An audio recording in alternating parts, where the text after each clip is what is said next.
you need some quarterback help or some guys you want to have coming up in the next few weeks, the first guy's Philip Rivers of the Indianapolis Colts. I've spoke about him a lot this week. And Rivers, I like the ball game he's going to be in. I like the matchup, and he's got a pretty good schedule the rest of the way. He's getting better as the games go on with his new team, is Rivers. And Rivers, he's still available in about 75% of fantasy leagues. I like him for this week versus Tennessee, and next week he's got Houston also. So those are two good matchups.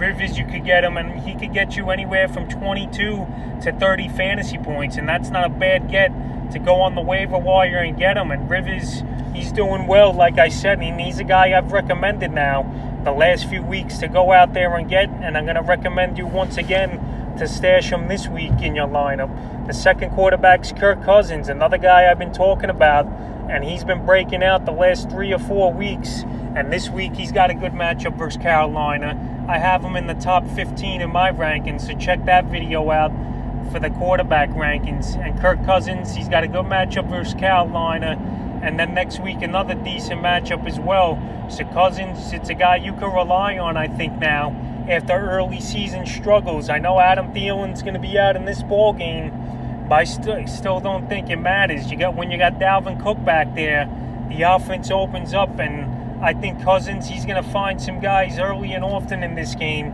He could also find Cook out of the backfield on a screen, and he could take it to the house. So I like Kirk Cousins as a stash as well. And the third and final guys, Tua Tagovailoa of the Miami Dolphins. I know he hasn't been that great for fantasy owners, but the Dolphins are 3-1 since he took over at the starting helm. Last week, I know he got pulled for Ryan Fitzpatrick, but this week he's back in the ball game.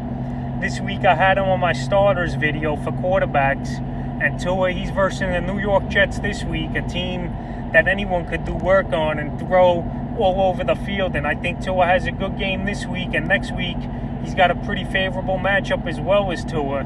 So he's a guy I would stash now, and he's a guy, he's more towards the 2 quarterback leagues, and he's a guy you should go out there and get because he's got 2 good matchups coming up.